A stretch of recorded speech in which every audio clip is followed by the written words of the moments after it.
Hello, welcome to anywhere door. तो इस video में हम देखेंगे chapter number 7 glimpses of India के तीनों पार्ट। तो फर्स्ट पार्ट को स्टार्ट करते हैं। A baker from Goa. This is a pen portrait of a traditional Goan village baker who still has an important place in his society. तो ये एक पूरा पेन पोर्ट्रेट दिया गया है कि किस तरीके से जो गोवा के विलेजेस हैं उनमें आज भी जो बेकर्स हैं उनकी कितनी ज़्यादा इम्पोर्टेंस है। पेन पोर्ट्रेट का मतलब होता है किसी भी चीज़ का इनफॉर्मल डिस्क्रिप्शन देना। तो ये बोला गया है कि ये चैप्टर एक पेन पोर्ट्रेट है, यानी कि ये चैप्टर एक इनफॉर्मल डिस्क्रिप्शन है कि किस तरीके से जो गोवा के विलेजेस हैं उनमें आज भी बेकर्स की कितनी ज़्यादा इंपॉर्टेंस है। मेन चैप्टर स्टार्ट करते हैं। Our elders are often heard reminiscing nostalgically about those good old Portuguese days, the Portuguese and their famous loaves of bread. Reminiscing nostalgically का मतलब यहाँ पर दिया गया है थिंकिंग फॉन्डली ऑफ पास्ट, यानी कि बहुत ज़्यादा खुश हो गए जब हम पास्ट के बारे में सोचते हैं, तो वही इसका मतलब है। तो यहाँ पर राइटर अभी कह रहा है कि जो उसके बड़े लोग हैं, जो भी उसके एल्डर्स हैं, वो काफ़ी खुश होकर उन पुराने पोर्चुगीज डेज के बारे में सोचते हैं, क्योंकि उस टाइम पर जो पोर्चुगीज थे उनका राज हुआ करता था। तो जो राइटर के बड़े लोग हैं वो वही सोचते हैं कि किस तरीके से पोर्चुगीज का राज था, और उस टाइम पर जो लोव्स ऑफ ब्रेड थे, यानी कि एक तरह की ब्रेड थी, वो काफ़ी ज़्यादा फेमस थे ब्रेड्स वगैरह। और जो पोर्चुगीज थे वो भी उन ब्रेड्स को खाना काफ़ी पसंद करते थे, और जब पोर्चुगीज का राज आया उसी टाइम पर भी वो ब्रेड बनने शुरू हुए थे। Those eaters of loaves might have vanished but the makers are still there. अब यहाँ पर राइटर बोल रहा है कि बेशक वो जो लोव्स को खाने वाले थे, यानी कि जो पोर्चुगीज थे, वो बेशक वहां से चले गए हों गोवा छोड़ के, लेकिन जो उस ब्रेड को बनाने वाले थे वो आज भी एग्जिस्ट करते हैं। We still have among us the mixture, the moulders and those who bake the loaves. अभी भी जो है मिक्सर्स मौजूद हैं, यानी कि जो डो वगैरह को मिक्स करते हैं। माउल्डर्स मौजूद हैं जो डो वगैरह को शेप्स में काटते हैं ब्रेड वगैरह की, और वो भी मौजूद हैं जो ब्रेड्स वगैरह हैं उनको बेक करते थे। Those age-old, time-tested furnaces still exist। और जो भट्टियाँ होती थी जिनमें वो ब्रेड्स को बेक किया जाता था वो भी अभी भी एग्जिस्ट करती हैं।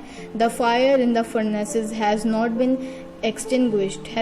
yet been extinguished। यानी कि जो उन भट्टियों में जो आग जलती थी वो अभी तक बुझी नहीं है, यानी कि जो ब्रेड वगैरह हैं वो आज भी बनते हैं, और बहुत इंपॉर्टेंट प्लेस है उनकी गोवा के विलेजेस में, बेकर्स की भी और ब्रेड्स की भी।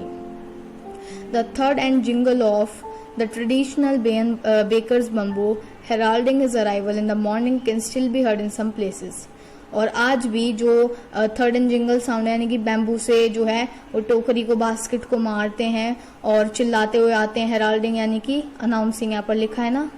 तो जब आज भी जो है हम कई जगहों पर गोवा में सुन सकते हैं कि कैसे सुबह सुबह जो बेकर्स वगैरह हैं वो कैसे बम्बू के स्टिक जो है पटकते हुए, अपनी टोकरी के मारते हुए, चिल्लाते हुए आते हैं कि जैसे ब्रेड वाला आया, इस तरीके से। Maybe the father is not alive but the son still carries on the family profession. बेशक फादर ना बचे हों लेकिन जो सन है वो भी जो अपना फैमिली प्रोफेशन है वो कैरी करके जा रहा है। यानी कि बेशक जो है वो उस टाइम पर ब्रेड मिलते थे, बहुत फेमस थे, लेकिन आज भी ऐसा नहीं है कि गायब हो गए, आज भी ब्रेड मिलते हैं, क्योंकि बेशक फादर नहीं बचे हों लेकिन सन अपने जो फादर का प्रोफेशन है उसको कैरी करके चल रहा है। यानी कि आज भी जो है गोवा के जो विलेजेस हैं स्पेशली उनमें जो ये बेकर्स हैं और उनके जो ब्रेड्स वगैरह हैं बहुत फेमस हैं। These bakers are even today known as pader in Goa। और आज भी इन बेकर्स को गोवा में पैडर के नाम से जाना जाता है। पेडर जो भी इसकी प्रोनाउंसिएशन है। During our childhood in Goa, the baker used to be our friend, companion and guide। अब यहाँ पर राइटर कह रहे हैं कि जब राइटर छोटे थे तो उस टाइम पर जो वहाँ बेकर्स आया करते थे, उनकी जो राइटर है उनके साथ काफ़ी अच्छी बनती थी। वो उनके फ्रेंड्स थे, कंपेनियन भी थे, गाइड भी थे, यानी कि काफ़ी अच्छी बनती थी राइटर जब छोटे थे उनकी बेकर्स के साथ। He used to come at least twice a day.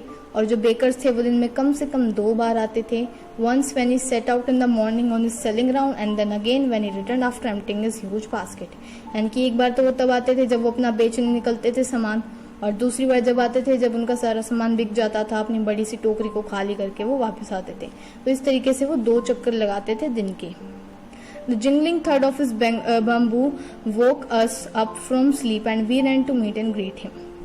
और जो जिंगलिंग साउंड थी यानी कि वही जो बैम्बू पटक के जो साउंड बनाते थे, बजाते थे, जैसे आइसक्रीम वाले आते तो घंटी बजाते, इस तरीके से वो बैम्बू से आवाज निकालते थे, अपने आने का एक तरीके से वो बताते थे कि हम आ गए हैं। तो जो साउंड करते थे उससे जो है राइटर काफी ज्यादा जल्दी उठ जाते थे और भागकर जो है बाकी बच्चे और राइटर उनसे मिलने जाया करते थे। Why was it so? Was it for the love of loaf? Not at all. The loaves were bought by some Paskin or Bastien, the maid servant of the house. अब जो है यहाँ पर जो राइटर हैं वो बोल रहे हैं कि हम इतना खुश होकर उनके पास जाया करते थे सुबह जल्दी उठ के, और वो हमारे फ्रेंड हुआ करते थे, गाइड हुआ करते थे। तो ऐसा क्यों था? Why was it so? ऐसा क्यों था? हम उनसे इतना प्यार क्यों करते थे? मतलब वो इतना ज्यादा वो आते, हम इतना ज्यादा खुश क्यों होते थे? ऐसा क्यों था? Was it for the love of loaf? क्या ये जो एक लोफ नाम की ब्रेड थी उनके पास, उसके लिए था ये प्यार? Not at all. नहीं, ये ब्रेड के लिए प्यार नहीं था, क्योंकि जो लोव्स थे यानी कि जो ब्रेड थी वो तो उनकी जो घर की नौकरानी थी, मेड सर्वेंट थी, वो लेके आती थी। और उन दोनों मेड सर्वेंट का नाम क्या था? पैस्किन और बेस्टियन। ठीक है, तो जो ब्रेड खरीदने का काम था वो तो राइटर की जो घर की जो नौकरानी थी वो करती थी। ठीक है। What we longed for were those bread bangles which we chose carefully. हम तो इसलिए उनके पास भागते थे क्योंकि उनके पास ब्रेड बैंगल्स यानी कि एक टाइप की ब्रेड ही है जो ऐसे सर्कुलर शेप की होती है, तो उसके लिए हम उनके पास भागते थे, क्योंकि हम वहां पर जाके वो चूज करते थे कि मैं ये वाली ब्रेड लूंगा, ये वाली। और वो काफी ज्यादा स्वीट ब्रेड थी और काफी अच्छी लगती थी राइटर को और उसके फ्रेंड्स को, इसलिए वो काफी ज्यादा खुश होकर उनके पास जाते थे। ठीक है, ब्रेड बैंगल्स के लिए एक टाइप की सर्कुलर शेप की ब्रेड होती है। The baker made his musical entry on the scene with the झैंग झैंग sound of specially made bamboo staff. अब जो बेकर हैं वो एक म्यूजिकल एंट्री करते थे, यानी कि जब वो आते थे तो झैंग झैंग सी साउंड बनाते थे। जो उसकी बैम्बू थी उसको जो है मतलब पटक के एक तरीके से मतलब मार मार के, one hand supported the basket on his head and the other banged the bamboo on his ground. अब वो किस तरीके से आते थे? एक तो वो झैंग झैंग की साउंड बनाते थे, और किस तरीके से आते? एक हाथ तो उनका था वो उनके सर पर जो टोकरी थी उसको सपोर्ट करता था, और जो दूसरा हाथ था उससे वो जो है जमीन पर वो बैम्बू स्टिक पटकते थे और झैंग झैंग की साउंड बनाते हुए आते थे। He would greet the lady of the house with good morning, और जो भी लेडीज होती थी जो उनसे ब्रेड वगैरह खरीदती थी वो उनको गुड मॉर्निंग करके विश करते थे। And then place his basket on the vertical bamboo, और जो उनकी बैम्बू होती थी लंबी सी उस पर अपनी वो बास्केट टिका देते थे। ठीक है। We kids would be pushed aside with a mild rebuke and the loaves would be delivered to the servant. और जब भी हम बच्चे वहां उसके पास भाग के जाते तो हमें माइल्ड रिब्यूक के साथ धक्का दे दिया जाता था, यानी कि an expression of disapproval, a scolding, यानी कि थोड़ा डांटने के तरीके से कि तुम साइड हो। ठीक है, इस तरीके से हमें धक्का दे दिया जाता था, और जो हमारे घर के नौकर थे वो सारा ब्रेड खरीदते थे। मानते थे धक्का खाने के बावजूद। We would climb a bench और the parapet and peep into the basket somehow. हम जो है जो बेंच होती थी या तो उस पे चढ़ जाते थे या फिर पैरापेट यानी जो रेलिंग वगैरह होती थी हम उस पे चढ़ जाते थे और बास्केट में किसी न किसी तरह झांकते थे। I can still recall the typical fragrance of those loaves. और यहाँ पर राइटर कह रहे हैं कि मैं आज भी वो जो फ्रेग्रेंस होती थी उन ब्रेड्स की, जो खुशबू होती थी, उसको मैं आज भी जो है एक तरीके से याद कर सकता हूँ। ठीक है। Loaves for the elders and bangles for the children. और जो लोव्स होती थी, ये लोव्स और बैंगल्स जो है यहाँ पर ये ब्रेड ही हैं, अलग अलग नाम है इन ब्रेड्स के। तो जो लोव्स होती थी, लोव्स वाली जो ब्रेड होती थी वो बड़ों के लिए होती थी, और जो ब्रेड बैंगल्स होते थे वो बच्चों के लिए होते थे। Then we did not even care to brush our teeth और वॉश आवर माउथ्स प्रॉपरली। और जब वो हमारे सामने आती थी ना ब्रेड बैंगल्स, तो हम तो मतलब ब्रश करना तो दूर, हम मुंह भी नहीं धो के आते थे अपना। एंड वाई शुड वी, और हमें धोना भी क्यों चाहिए? We would take the trouble of plucking the mango leaf for the toothbrush. क्यों इतनी मेहनत करें हम, क्यों जो है जो मैंगो के जो पत्ते होते हैं मतलब उनको तोड़ें, ठीक है, टूथब्रश के लिए। And why was it necessary at all? और वो क्यों जरूरी है? The tiger never brushed his teeth. और यहाँ पर बोलते हैं कि शेर कभी भी अपने दांतों को जो है ब्रश नहीं करते, यानी कि राइटर खुद को एक तरह से शेर कह रहा है यहाँ पर। Hot T could wash and clean up everything so nicely after all. और वैसे भी हम गरम गरम चाय पीते थे जिससे सारी चीज अंदरूनी एकदम मुंह वगैरह सब साफ हो जाता था। तो यहाँ पर अब आता है next part. Marriage gifts are meaningless without the sweet bread known as bol, just as party और feast loses its charm without bread. अब यहाँ पर बोल रहे हैं जो मैरिजेस होती थी, जो शादियां होती थी, उनमें जो गिफ्ट्स मिलते थे वो गिफ्ट्स अधूरे होते थे जब तक उनमें एक स्वीट सी ब्रेड जिसका नाम है बोल वो नहीं दी जाती थी। जस्ट एज अ पार्टी और अ feast loses it's charm without bread. और कोई भी पार्टी हो, कोई भी दावत वगैरह हो, उसमें भी अगर हम ये ब्रेड नहीं देते थे तो कोई मजा ही नहीं आता था। पूरी मतलब है ना, कोई मतलब ही नहीं होता था उस पार्टी का, बिल्कुल भी उसमें चार्म नहीं आती थी, यानी कि मतलब कुछ भी अच्छा नहीं लगता था, यानी कि अधूरी लगती थी एक तरह से पार्टी जब तक ये ब्रेड नहीं मिलते थे। Not enough can be said to show how important a baker can be for a village. ही है, मतलब कितना भी बता लो, लेकिन एक तरह से हम ये नहीं बता पाएंगे कि कितनी ज्यादा इंपॉर्टेंस है एक तरह से बेकर की। बेसिकली यहाँ पर ये बोलना चाह रहे हैं कि बेकर की बहुत ज्यादा इंपॉर्टेंस है गोवा के विलेजेस में। मतलब मैरिजेस जो है अधूरी है ब्रेड्स के बिना, पार्टी अधूरी है ब्रेड्स के बिना, रोज की जिंदगी में लोगों को ब्रेड चाहिए वहां पर। The lady of the house must prepare sandwiches on the occasion of her daughter's engagement। और अगर किसी के घर में किसी की डॉटर की एंगेजमेंट होती थी तो वहां पर जो लेडी होती थी, मेन जो मदर वगैरह होती थी, उसको सैंडविचेस तो बनाने ही पड़ते थे, मस्ट होते थे वो, और सैंडविचेस ब्रेड के ही बनते थे। ठीक है, तो और इम्पोर्टेंस यहाँ बताई जा रही है ब्रेड की। Cakes and bolinas are must for Christmas as well as other festival. और अगर कोई भी फेस्टिवल होता है जैसे क्रिसमस या कोई और, तो उसमें केक्स और बोलिनाज नाम की एक ब्रेड होती थी, वो बहुत ही ज्यादा इंपॉर्टेंट होती थी। Thus the presence of baker's furnace in the village is absolutely essential। और भट्टियों की भी काफी ज्यादा जरूरत होती थी क्योंकि भट्टियों में जो है ये ब्रेड्स वगैरह बेक होते थे। यानी यहाँ पर बताया कि कितनी ज्यादा ही मतलब इम्पोर्टेंट थी शादियों में, पार्टीज में, हर जगह, फेस्टिवल में, इवन हर जगह ब्रेड के बिना सब कुछ मीनिंगलेस होता था। अ बेकर और bread seller of those days had a peculiar dress known as kabai. और उस टाइम पर जो बेकर होते थे या फिर जो ब्रेड बेचने वाले होते थे, उनकी एक पर्टिकुलर सी वो एक ड्रेस पहनते थे जिसको कबाई बोलते थे। कबाई कबाई यानी कि एक पेक्यूलर यानी कि एक विचित्र अलग सी ड्रेस होती थी जिसको कबाई बोलते थे। अब यहाँ पर उस ड्रेस का अपीयरेंस बता रहे कैसी होती थी। It was a single piece long frock reaching down to the knees. वो एक सिंगल पीस ड्रेस होती थी लॉन्ग फ्रॉक की तरह जो कि नीज तक आती थी। In our childhood we saw bakers wearing a shirt and trousers which were shorter than full length ones and longer than half pants. और जो बचपन में जैसा बेकर्स बचपन में यानी कि राइटर ने जैसा बेकर्स को कपड़े पहनते देखे हैं वो होते थे शर्ट और ट्राउजर होते थे जो फुल लेंथ की जो होते हैं उनसे थोड़े छोटे होते थे, लेकिन जो हाफ पैंट्स होती थी उनसे थोड़े से बड़े होते थे। यानी कि एक जो पेक्यूलर ड्रेस थी वो तो कबाई थी, लेकिन जो राइटर थे उन्होंने अपने बचपन में जैसे कपड़े पहनते हुए देखा था बेकर्स को वो थी शर्ट और जो ट्राउजर थे वो, ठीक है, और ट्राउजर वगैरह थे और जो है वो फुल जो लेंथ के होते थे उनसे छोटे थे, लेकिन जो हाफ पैंट्स होती थी उनसे बड़े थे। Even today, anyone who wears a half pant which reaches just below the knees invites the comment that he's dressed like a pedder। और आज भी कोई अगर इस तरीके की हाफ पैंट पहन लेता है जो घुटनों से थोड़ी नीचे तक जाती है तो उसको हम यही बोलते हैं कि इसने तो देखो पैडर जैसे कपड़े पहने, यानी कि बेकर जैसे कपड़े पहने हैं। The baker usually collected his bills at the end of the month. और जो बेकर होते थे वो यूजुअली जो अपने जितने भी बिल्स होते थे वो महीने के आखिरी में कलेक्ट करते थे। Monthly accounts used to be recorded on some wall in pencil. और जिनका पूरा हिसाब किताब होता था वो किसी दीवार पे पेंसिल से लिख कर रखते थे सभी घरों का। Baking was indeed a profitable profession in the old days. और वो काफी ज्यादा प्रॉफिटेबल प्रोफेशन था, यानी काफी अच्छा खासा पैसा उन्हें इस चीज से बेकिंग से मिल जाता था। The baker and his family never starved. जो बेकर और उसकी फैमिली थी वो कभी भूखे नहीं रहे कि कम काम चल रहा है या फिर ऐसा नहीं, पूरा एकदम प्रॉफिट होता था, खूब पैसा कमाते थे वो इससे। He his family and his servants always looked happy and prosperous. जो बेकर थे उसकी फैमिली थी या उनके नीचे और काम करने वाले लोग थे वो हमेशा खुश और प्रोस्पेरस दिखते थे, यानी कि पूरा एकदम fulfilled.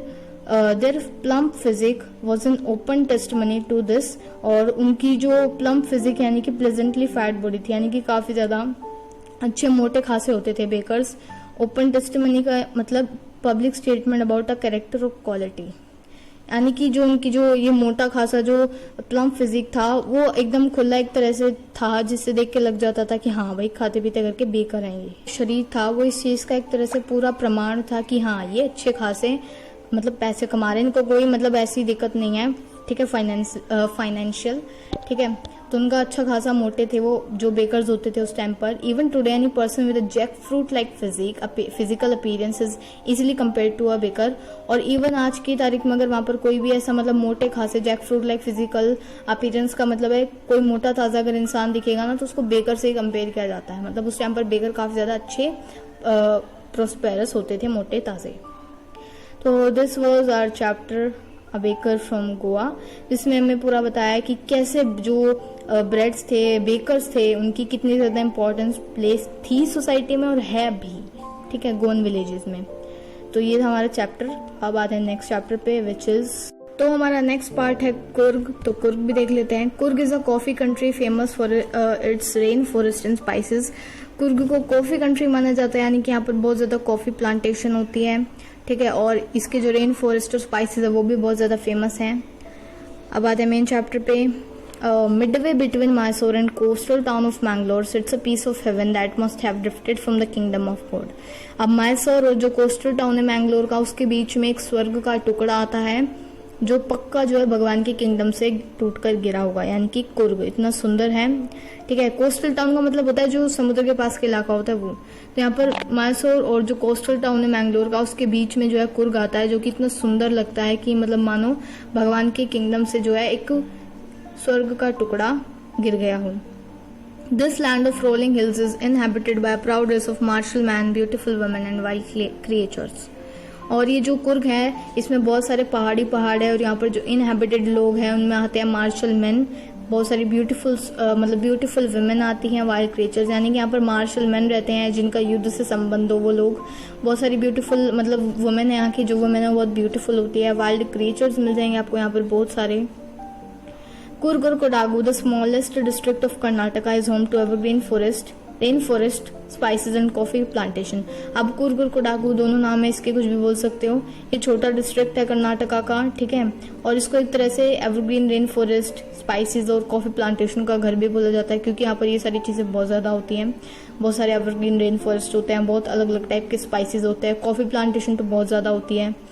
Evergreen rain forest cover 30% of the district. और जो कुर्ग है उसको 30 मतलब जो कुर्ग है ना उसमें 30% तो एवरग्रीन रेन फॉरेस्ट ही है. During the monsoon it pours enough to keep many visitors away. और मानसून में यहाँ पर इतनी बारिश होती है कि विजिटर्स दूर ही रहे यहाँ पर, मतलब इस जगह से. मतलब मानसून में कहने का मतलब ये है कि यहाँ पर बहुत ज्यादा बारिश होती है. The season of Joy commences between September and continues till March. जो मेन सीजन है एंजॉयमेंट का वो सितंबर से मार्च के बीच में होता है, यानी कि इस टाइम पर जो वेदर है बहुत ज्यादा परफेक्ट होता है. With some showers through in for good measure. और थोड़ी बहुत बारिश होती है जो कि अच्छे रीजन से ही होती है. The air breathes of invigorating coffee. और जब भी हम इस हवा में सांस लेते हैं तो काफी स्ट्रॉन्ग कॉफी की स्मेल आती है यहाँ पे. जो कॉफी एस्टेट्स है वो है यहाँ पर काफी सारे. और कॉलोनियल बंगलो है, यानी कि पुराने टाइम पे जो जब राज था ब्रिटिशर्स का, जो भी उन्होंने कॉलोनियल बंगलो बनाए थे वो हैं.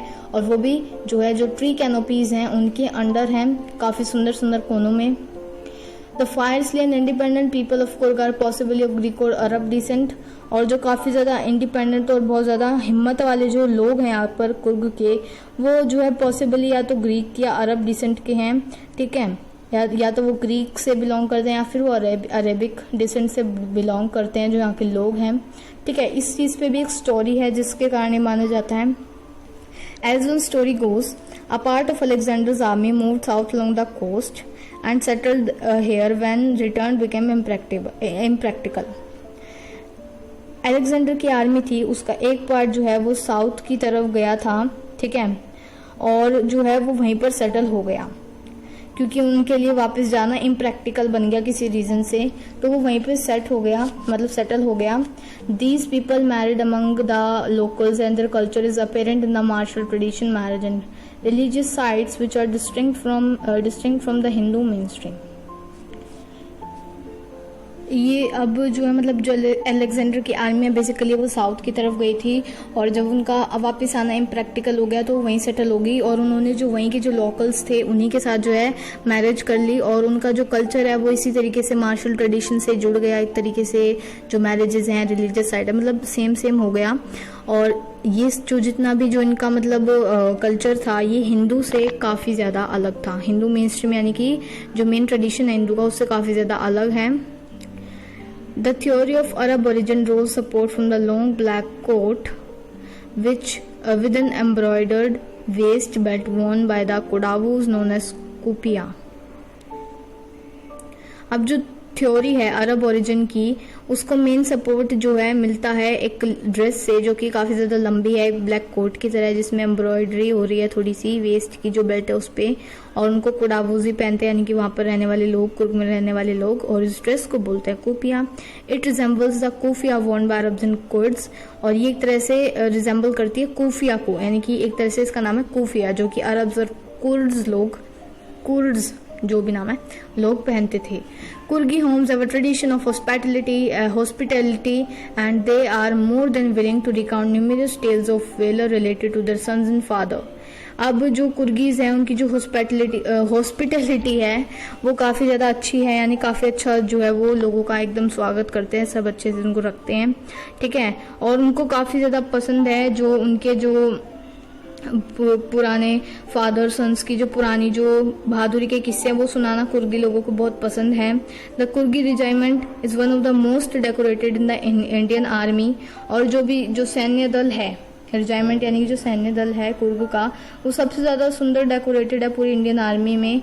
और जो फर्स्ट चीफ था इंडियन आर्मी का, जनरल कारियप्पा जो भी है, वो भी एक कुर्गी ही था, ठीक है. कहाँ गए? Even now, Qudawus are the only people in India permitted to carry firearms without a license. और इवन सिर्फ कुर्गी या कोडावुस लोग ही हैं जिनको इंडिया में परमिशन है जो कि कैरी कर सकते हैं फायर आर्म्स बिना किसी लाइसेंस के. ये जो है एक फायर आर्म्स यानी कि एक टाइप का गन वेपन है, ठीक है. तो पूरे इंडिया में बिना लाइसेंस के सिर्फ कोडावुस लोग को ही परमिशन है इसे रखने की. The river Kaveri obtains it's water from the hills and forest of Coorg, और जो कावेरी रिवर है वो भी पानी कहाँ से लेती है? जो कुर्ग के जंगल और पहाड़ है वहीं से लेती है. Mahseer a large fresh water fish abound in these water, और यहाँ के कुर्ग के पानी में जो है एक बड़ी सी फ्रेश वाटर फिश पाई जाती है जिसका नाम है महासीर, ठीक है. Kingfishers dive for their catch while squirrels and langurs drop partially eaten fruit for the mischief of enjoying the splash and ripple effect in the clear water.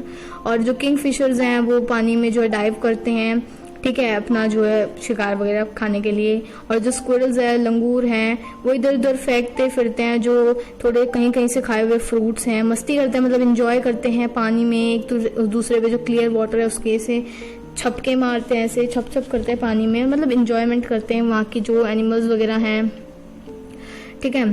Elephants enjoy being bathed and scrubbed in the river by their mahouts, वो बहुत enjoy करते हैं जब उन्हें नहलाया जाता है और scrub रगड़ा जाता है उनके माहौट्स के द्वारा, यानी कि वो लोग जो हाथी को मतलब एक तरीके से पालते हैं, उनका मतलब केयर करते हैं, ठीक है. The most laid back individuals become converts to the life of high energy adventure with river rafting, canoeing, rappelling, rock climbing and mountain biking. और जो बहुत ज़्यादा मतलब शांत स्वभाव के लोग होते हैं वो भी यहाँ पर आकर जो हाई एनर्जी वाले एडवेंचर्स होते हैं वो करने लग जाते हैं, जैसे कि रिवर राफ्टिंग, कैनोइंग यहाँ पर दिया होगा, ठीक है. ये रहा. Travelling in a river in a canoe a large narrow boat, ठीक है. रैपलिंग में दिया होगा. Going down a cliff by sliding down a rope, ठीक है. रॉक क्लाइंबिंग, माउंटेन बाइकिंग, ये सब, ठीक है. Numerous walking trails in this region are a favourite with trekkers. Trails का यानी कि पाथ जो कि चलने के लिए बनाई गई है, तो बहुत सारी ऐसी जगहें हैं बीच बीच में जो चलने वाले लोगों के लिए बनाई गई है इस एरिया में, तो वो जो है ट्रैकर्स के लिए बहुत ज़्यादा फेवरेट जगह बन जाती है, क्योंकि ट्रैकर्स को मतलब ऐसी आड़े टेढ़े पथरीले रस्तों पर चलना पसंद है और उनके लिए ये जगह बहुत फेवरेट हो जाती है. Birds, bees and butterflies are there to give you company, और मतलब आपको कंपनी देने के लिए वहाँ पर बर्ड्स, बीज, बटरफ्लाइज उड़ती रहेंगी आसमान में, यानी कि बहुत सारी वहाँ पर ये सारी चीज़ें उड़ती रहती हैं. Macaques, Malabar squirrels, langurs and slender loris keep a watchful eye from the tree canopy. और जो ट्री कैनोपी यानी कि जो पेड़ वगैरह है वहाँ से जो ये जितने भी एनिमल्स हैं, मकाउस, मलाबार स्क्विरल, लंगूर, स्लेंडर, ये सब जो है यहाँ पर नजर रखते हैं, यानी कि ये सारे आपको एनिमल्स वहाँ पर देखने को मिल जाएंगे. I do however prefer to step aside for wild elephants. और यहाँ पर हाथी वगैरह भी आते हैं जिनके लिए जो यहाँ पर राइटर है वो कहते हैं कि मैं तो इन हाथियों के लिए साइड हटना ही पसंद करता हूँ, मारवाना देखो चलना दे, ठीक है. The climb to the Brahmagiri hills bring you into a panoramic view of the entire misty landscape of Coorg. Panoramic का यानी सर्वदर्शी एक तरीके से, मतलब पूरा एकदम अच्छा व्यू आता है पूरा दूर दूर तक पूरे कुर्ग का। तो जब भी हम यहाँ पर राइटर कह रहे हैं जब भी हम ब्रह्मगिरी हिल्स पे चढ़ते हैं तो वहाँ पर पूरा एकदम पैनोरामिक व्यू आता है बहुत अच्छा, पूरे जो मिस्टी लैंडस्केप है यानी कि जो फुल्ली लैंडस्केप है कुर्ग का उसका पूरा एक व्यू आता है। A walk across the rope bridges leads to the 64 acre island of क्या लिखा है ये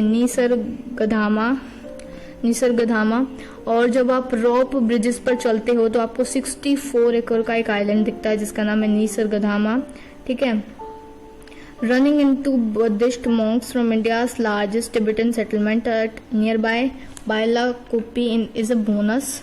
The monks in red ochre and yellow robes are among the many surprises that wait to be discovered by visitors searching for the heart and soul of India right here in Coorg का है पास ही में, कुर्ग में ही। अगर तुम यहाँ पर जाते हो तो यहाँ पर तुम्हें इंडिया के सबसे बड़े टिबेटन सेटलमेंट मिलेगी जहाँ पर बहुत सारे बुद्ध मॉन्क्स यहाँ बुद्धिस्ट भिक्षु मिलेंगे। और अगर तुम यहाँ जाओगे ना तो तुम्हारे लिए एक बोनस होगा, यानी कि ये भी बहुत एक अच्छी जगह है। द मॉन्क्स इन रेड ओकर जो भी इसकी प्रोनाउंसिएशन है ओकर जो भी है ochre and yellow robes are amongst the many surprises that wait to be discovered by visitors searching for the heart and soul of India right here in Coorg. अब जो यहाँ पर जो मोंक्स हैं जो यहाँ पर भिक्षु हैं वो रेड और जो है येलो कलर के कपड़ों में मिलेंगे आपको। ओकर यानी कि जो है गेहूं रंग होता है, ठीक है, उस कलर के जो है आपको येलो गेहूं रेड कलर के जो है कपड़ों में आपको मोंक्स मिलेंगे, ठीक है। और ये उन सभी सरप्राइजेस में से एक होंगे जो लोग जो हैं ढूंढ रहे हैं, सर्च कर रहे हैं इंडिया में, ठीक है। जो लोग सर्च कर रहे हैं कि इंडिया की हार्ट सोल को सर्च कर रहे हैं कि हम घूमने जाएं, डिस्कवर कर रहे हैं जो लोग बेसिकली कि इंडिया के हार्ट सोल में हम घूमने जाएं, पूरा इंडिया अच्छे से देखें और मतलब सारी चीज़ें देखें, तो वो कुर्ग में यहाँ पर ये सारी चीज़ें देख सकते हैं, ठीक है। तो यही था बेसिकली चैप्टर। इसमें कुछ मेन इंपॉर्टेंट चीज़ें तो इसमें मैं बेसिकली बता देती हूँ। मेन है एक तो इसकी जगह कहाँ पे किस जगह पे है ये, इसकी कुछ जो स्पेशलिटी है जैसे कि evergreen rain forest, coffee plantation, spices वगैरह, एक इसकी जो ड्रेसेस वगैरह है ये, ठीक है, एक जो भी इसका जनरल करीपा है वगैरह है जो भी ये देख लेना।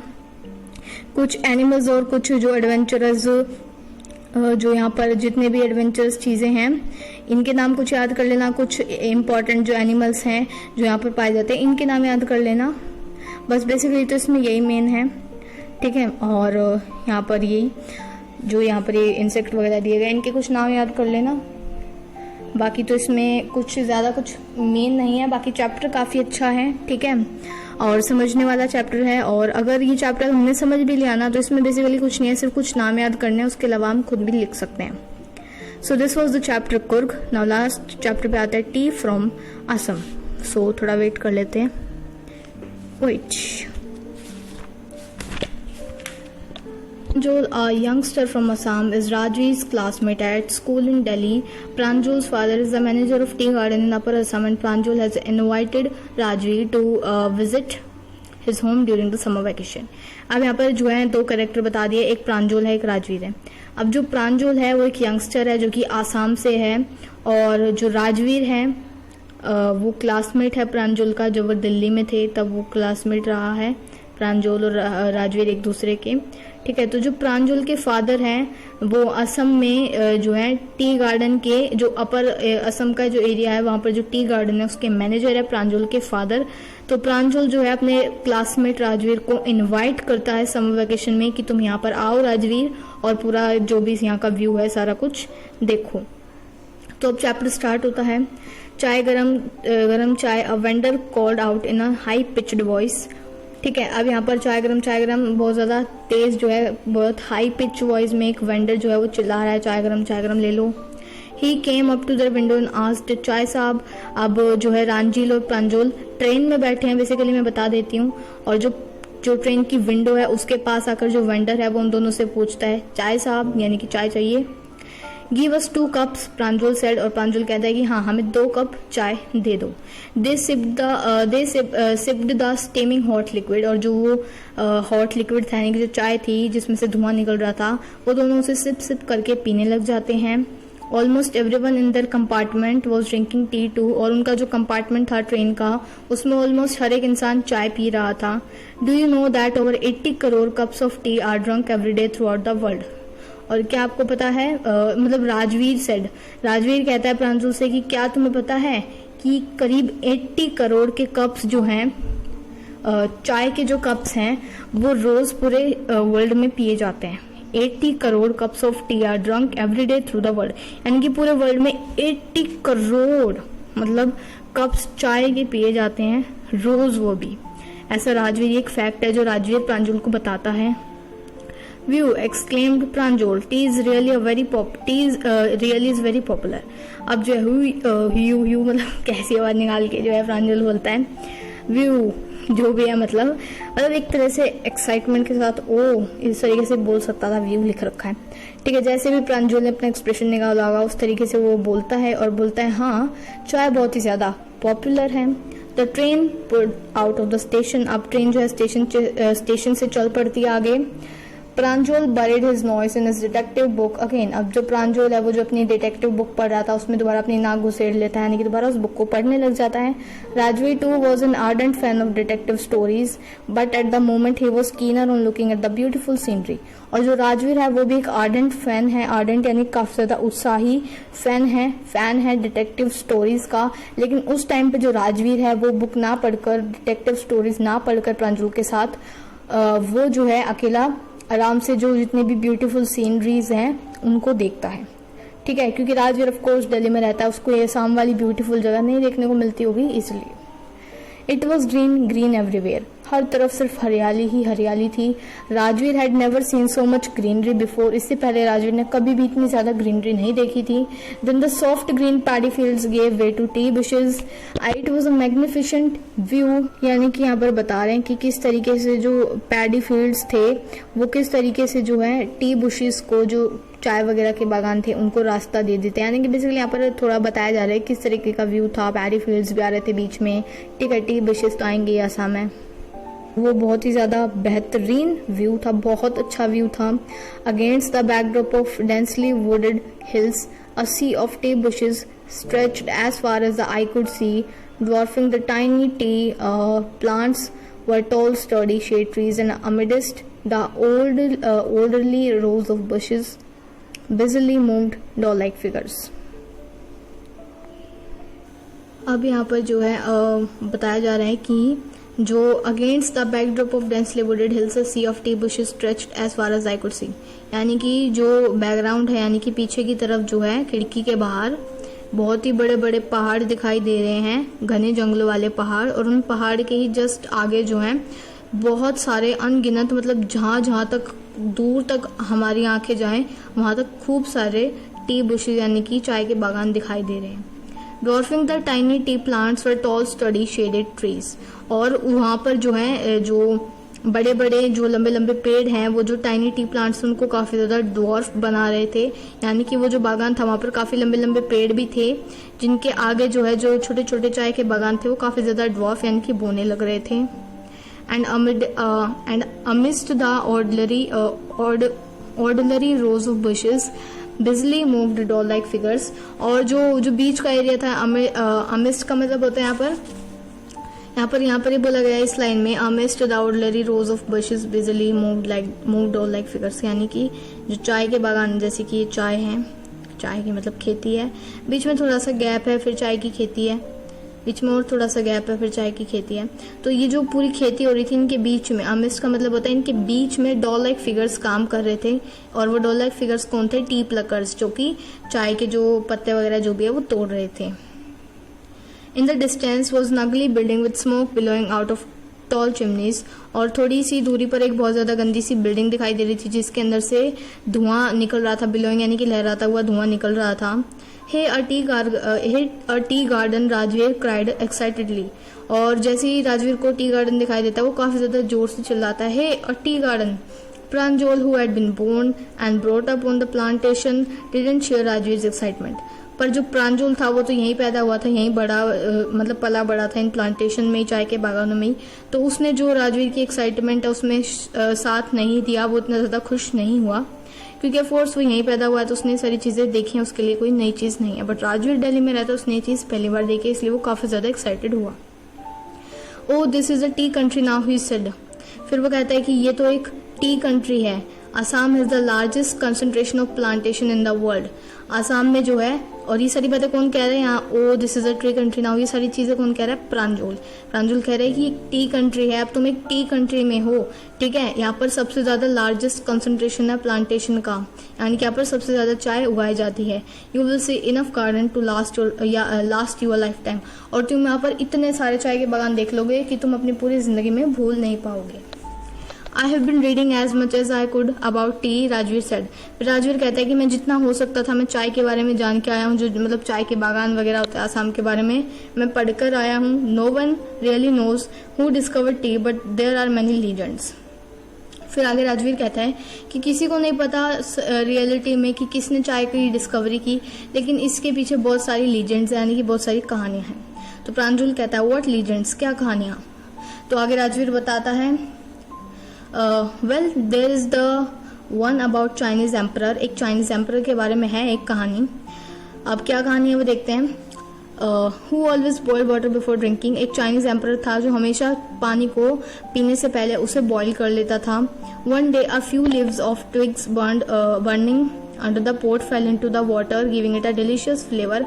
और एक दिन वो जो है पानी उबाल कर ही पी रहा था और एकदम से कुछ पत्ते जो हैं, कुछ ट्विग्स हैं, जो लीव्स ऑफ ट्विग्स, यानी कि कुछ जो है पत्ते एकदम से आकर उसके जो उबलता पानी था, जो पॉट में पानी उबल रहा था, उसमें आकर गिर जाते हैं, और जब वो उस पानी को बाद में पीता है तो उसमें बहुत ज्यादा डिलीशियस फ्लेवर आता है।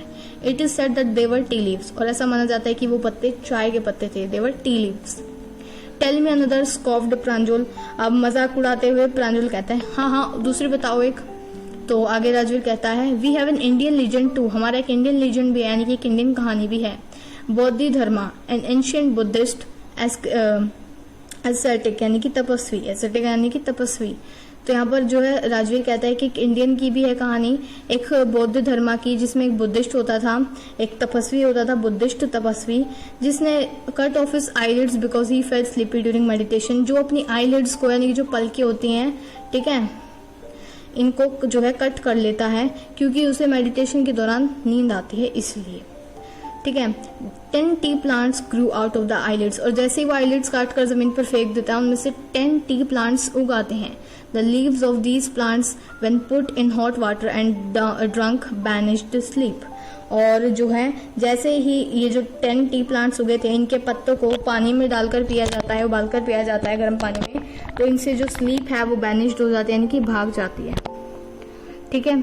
T was first drunk in China, और टी, और राजवीर इसमें ऐड करते हुए बोलता है कि टी सबसे पहले चाइना में पी गई थी as far back as 2700 BC। In fact words such as tea, chai and cheeni are from Chinese, जो है सबसे पहले चाइना में पी गई थी 2700 BC के टाइम पे। In fact words such as tea, chai, cheeni are from Chinese, और ये जो वर्ड हैं जैसे कि टी यानी कि चाय, चीनी, ये सारे चाइनीज वर्ड हैं।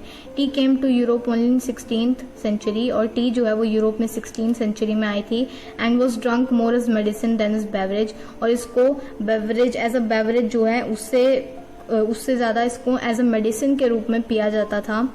The train clattered into Mariani junction, इतने में जो ट्रेन है वो मराइनी जंक्शन में पहुंच जाती है। The boys collected their luggage and pushed their way to the crowded platform, और जो दोनों लड़के थे वो अपना लगेज उठाकर वहाँ जो भीड़ भड़ाके वाला प्लेटफॉर्म था उससे चले जाते हैं। Pranjal's parents were waiting for him, और जो है बाहर प्रांजल के पेरेंट्स जो हैं वो उनके लिए वेट कर रहे होते हैं। सून दे वर ड्राइविंग टुवर्ड्स देखाई बरी, जो भी नाम है इसका, Dhekiabari, the tea garden managed by Pranjal's father, और उसके बाद जो है वो देखाई बरी की तरफ चल पड़ते हैं सारे, प्रांजोल, राजवीर एंड उनके पेरेंट्स। देखाई बरी की तरफ इसलिए जाता है क्योंकि वो एक टी गार्डन था जिसको प्रांजोल के फादर मैनेज करते थे, ठीक है, इसलिए वो वहाँ चले जाते हैं। An hour later the car weed sharply of the main road, और जो है 1 घंटे बाद जो है जो कार है वो मेन रोड पर आ जाती है, ठीक है, मुड़ जाती हैं, वीड शार्पली यानी कि शार्पली मुड़ जाती है मेन रोड की तरफ। They cross the little cattle bridge and entered Dhekiabari tea estate, और फिर जो है वो कैटल ब्रिज को जो है क्रॉस करते हैं, ठीक है, और उसके बाद जो है वो देखबरी टी एस्टेट में, टी बागान में पहुंच जाते हैं, ठीक है। देखाईबरी जो है नाम है टी एस्टेट का। On the both sides of gravel road were acre upon acre of tea bushes, all neatly pruned to the same height. और दोनों साइड जो रोड थी, जो ग्रेवल रोड थी यानी वही जो नॉर्मल रोड होती है, उसके दोनों साइड पे जो है एकड़ अपॉन एकड़ यानी कि दूर दूर तक सिर्फ चाय के बागान दिख रहे थे, और सारे जो टी प्लांट्स थे वो pruned to the same height यानी बिल्कुल सेम हाइट पर जो है कट किए गए थे, ठीक है। Group of tea pluckers with bamboo basket on their backs wearing plastic aprons were plucking the newly sprouted leaves. और जितने भी टी प्लकर्स थे उनका ग्रुप था, उन्होंने अपने कमर पे बैम्बू बास्केट बांध रखी थी और जो है प्लास्टिक एप्रन्स पहन रखे थे, और जो नए नए जो भी पत्ते हुए थे उनको वो प्लक कर रहे थे। Pranjal's father slowed down to allow a tractor pulling a trailer load of tea leaves to pass. और इतने में जो है वो सारे वहाँ खड़े होते हैं, इतने में एक ट्रैक्टर आता है जिसको प्रांजल के फादर पास करने देते हैं, और उस ट्रैक्टर में जो है बहुत सारे टी लीव्स होते हैं पूरे loaded. This is the second flush of sprouting period, isn't it, Mr. Barua जो भी है, मिस्टर बरुआ, राजवीर asked. अब राजवीर जो है प्रांजल के फादर से बोलता है, मिस्टर बरुआ ये सेकेंड फ्लश या फिर स्प्राउटिंग पीरियड है ना, ठीक है, यानी कि वो मतलब एक तरह से जानकारी लेके आया हुआ था कि ये कौन सा टाइम है कौन सा नहीं। तो बोल रहे कि स्प्राउटिंग पीरियड है ना, जिस टाइम पे ये जो है स्प्राउट होते हैं, सारे पत्ते उगते हैं, ठीक है। राजवीर आज ये अपने जो फ्रेंड उसके फादर से पूछते हैं। It last from May to July and yields the best tea, और ये जो है कब से कब तक वो चलता है ये पीरियड, मई से जुलाई तक, ठीक है। और इस टाइम पर एकदम बेस्ट जो है टी आती है, निकलती है इसमें से, तो मतलब बहुत अच्छी चाय उगती है इस टाइम पर, बहुत ज़्यादा अच्छी चाय बनती है, मतलब बनती नहीं है, मतलब बहुत अच्छे चाय के पौधे पैदा होते हैं। You seem to have done your homework before coming, Pranjal's father said in surprise. और जो प्रांजल के फादर है वो काफ़ी ज़्यादा सरप्राइज में कहते हैं कि लगता है तुमने अपना सारा होमवर्क कंप्लीट कर लिया, क्योंकि राजवीर पूरी इन्फॉर्मेशन लेके आया था कि सेकेंड फ्लश टाइम है यानी कि स्प्राउटिंग पीरियड है, इस टाइम पर जो है बहुत अच्छे चाय के पत्ते उगते हैं और ये मई से जुलाई तक चलता है, ठीक है। तो ये सारी जानकारी राजवीर को थी, जिसको सुनकर जो है राजवीर जो प्रांजल के फादर है वो सरप्राइज में बोलते हैं, लगता है तुमने अपना पूरा होमवर्क कंप्लीट कर लिया है, कंप्लीट करके आए हो। Yes mister Barua, Rajveer admitted, और राजवीर हाँ बोलता है, एडमिट करता है कि हाँ mister Bora, but I hope to learn much more while I am here, और कहता है कि लेकिन मैं यही आशा करता हूँ कि मैं जब तक यहाँ हूँ मैं और ज़्यादा से ज़्यादा जानूँ। So this was our chapter tea from Assam. तो हमने अपने तीनों चैप्टर पूरे कर लिए हैं। चैप्टर 7 ग्लिम्पसेस ऑफ पास्ट, हाँ इंडिया, ग्लिम्पसेस ऑफ इंडिया के तीनों पार्ट हमारे कंप्लीट हो गए हैं। So I hope you liked it and please like and subscribe our channel. Subscribe नहीं करते हो so please subscribe our channel. Anyway, door.